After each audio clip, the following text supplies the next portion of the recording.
Hello बच्चों। Good morning. कैसे हैं आप सब? Okay, welcome back to our my channel @BBS Kushwaha. बच्चों, आज हम लोग बहुत इंपॉर्टेंट टॉपिक डिस्कस करने वाले हैं। इस टॉपिक का नाम है that is important carbon compounds, जो कि कार्बन एंड इस कंपाउंड चैप्टर्स का एक बहुत इंपॉर्टेंट टॉपिक है, क्लास 10th केमिस्ट्री। तो इस सेशन में हम दो इम्पॉर्टेंट कंपाउंड्स के बारे में डिस्कस करेंगे, जैसे पहला है एथेनॉल और दूसरा है एथेनोइक एसिड। जैसा हमें हमें पता है कि ये दोनों ही कंपाउंड बहुत इंपॉर्टेंट हैं। Mostly we are using this two compound abundantly in our daily life. So one by one we'll discuss की प्रॉपर्टीज के बारे में, इनकी रिएक्शंस किस तरीके से होंगी। तो one by one will discuss. तो सबसे पहले हम एथेनॉल की बात करेंगे। एथेनॉल हमारा सेकेंड मेंबर है होमोलोगस अल्कोहल सीरीज का, और दिस इज OH ग्रुप का ये सेकेंड मेंबर है, C2H5OH। This is ethyl alcohol. Physical state की अगर हम बात करें तो ये रूम टेम्परेचर पे लिक्विड अवस्था में मिलता है, लिक्विड फॉर्म में। और सॉल्युबिलिटी की अगर बात करेंगे तो कम्प्लीटली मिसिबल है वाटर में, मतलब वाटर में अच्छी तरीके से मिक्स हो जाता है ये। और बॉइलिंग पॉइंट की अगर बात करें तो 351 केल्विन या 78 डिग्री सेंटीग्रेड टेम्परेचर रहता है इसका। नेचर की बात करें तो लिटमस पेपर में इसका कोई कलर चेंज नहीं होता and it behave like a neutral. तो न्यूट्रल की तरह बिहेव करता है ये। इसके अलावा हम रिएक्शंस की बात करेंगे, केमिकल रिएक्शंस ऑफ एथेनॉल। तो सबसे पहले इसकी रिएक्शन जो होती है वो सोडियम के साथ में होती है। एथेनॉल यहां से रिएक्ट करता है सोडियम के साथ में 2Na plus 2 molecule of ethyl alcohol, that is 2CH3CH2OH, to give 2 molecule of CH3C2ONA, it is sodium ethoxide, और यहां से हाइड्रोजन गैस हमारे रिलीज होती है।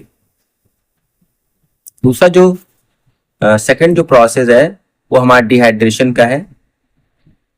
Second is dehydration. Heating with dehydrating agent, that is H2SO4 concentrated at 443 Kelvin। तो यहाँ से alcohol concentrate H2SO4 के साथ रिएक्ट करता है और CH2 double bond CH2 that is unsaturated hydrocarbon, that is ethene, and water यहाँ से रिलीज होता है। तो ये टू इंपॉर्टेंट रिएक्शंस हैं जो एथेनॉल सोडियम के साथ में और कॉन्सेंट H2SO4 के साथ में करता है। अब यहाँ से हम एथेनॉल की एप्लीकेशंस के बारे में डिस्कस करेंगे। तो एप्लीकेशंस कहाँ पर इसका इस्तेमाल किया जाता है एथेनॉल का, सेशन में इस बारे में डिस्कस करेंगे। तो पहला जो है वो है हमारा एंटीसेप्टिक के रूप में इसका इस्तेमाल करते हैं। सैनिटाइजर्स, हैंड सैनिटाइजर्स में इसका इस्तेमाल करते हैं एथेनॉल का, और surgical wipes to kill microbes. Medicine जैसे tincture of iodine, cough syrup और टॉनिक्स में use as solvent. Clean fuel के रूप में इस्तेमाल करते हैं, पेट्रोल के साथ में मिलाते हैं इसको बायोफ्यूल के रूप में, कि बहुत ही अच्छा चलता है without making any pollution. And उसके बाद में इंडस्ट्रियल यूज में इसका इस्तेमाल पेंट इंडस्ट्री में, डाइज बनाने में, परफ्यूम इंडस्ट्री में, इन सब में इसका इस्तेमाल किया जाता है।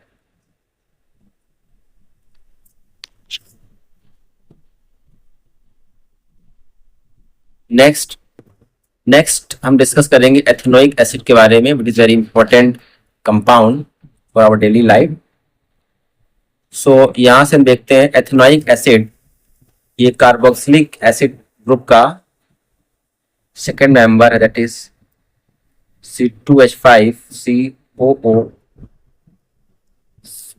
C2H5 COOH कार्बोक्सिलिक ग्रुप है का सेकंड मेंबर है ये।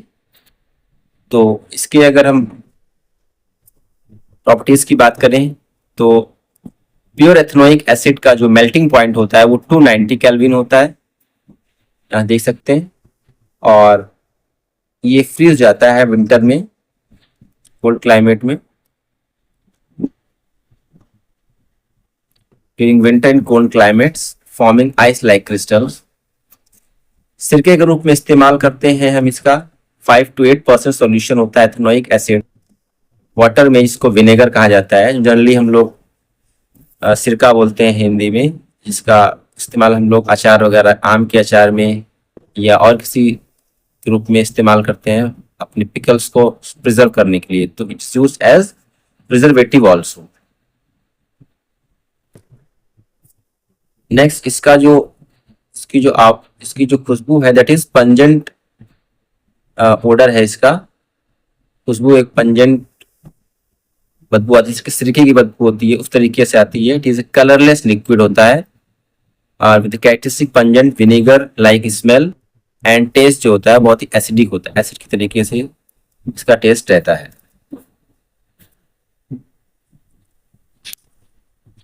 नाउ एस्टरिफिकेशन रिएक्शन के बारे में डिस्कस करेंगे। एस्टरिफिकेशन से नाम से हमें समझ में आ रहा है कि एस्टरिफिकेशन में ईस्टर बनना है। तो ये ईस्टर कैसे बनेगा? जब हम किसी भी एसिड की रिएक्शन किसी अल्कोहल के साथ में कराते हैं in the presence of acid catalyst, तो हमें स्वीट स्मेलिंग ईस्टर मिलता है।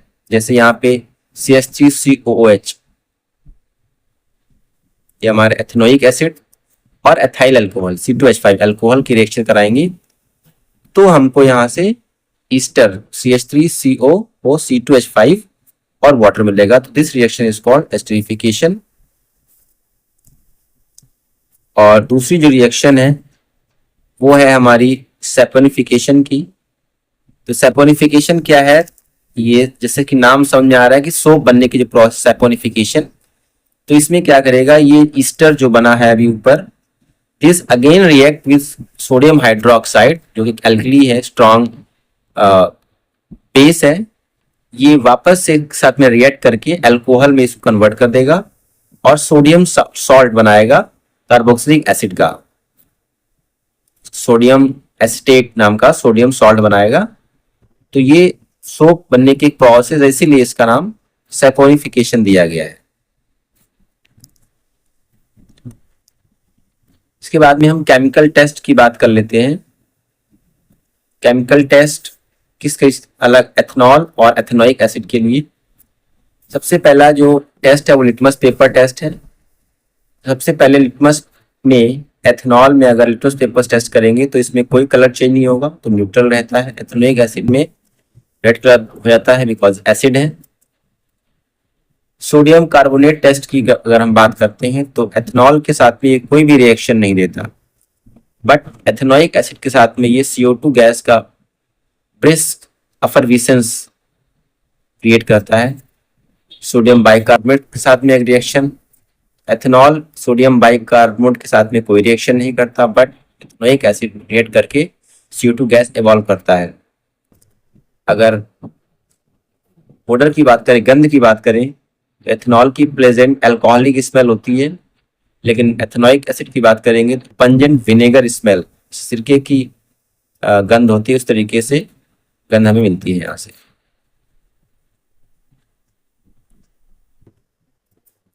अब हम यहाँ से इंडस्ट्रियल यूज की बात करेंगे कि जो हमारा विनेगर है, जो एथेनोइक एसिड है, इसका इस्तेमाल सबसे पहले फूड इंडस्ट्री में करते हैं अचार को प्रिजर्व करने के लिए, पिकलिंग को और प्रिजर्वेशन में चीज को बचाने के लिए। इट्स ऑल्सो बिकॉज ये एक एसिडिक नेचर का है, तो ये बैक्टीरिया की ग्रोथ को कम करता है। तो प्रिजर्विंग सॉस एंड केचप और सॉस में इसका इस्तेमाल। Synthetic rayon, synthetic fibre rayon के रूप में इंडस्ट्री में इसका इस्तेमाल है। फोटोग्राफिक फिल्म के रूप में प्रोडक्शन में इसका इस्तेमाल होता है एथेनोइक एसिड का।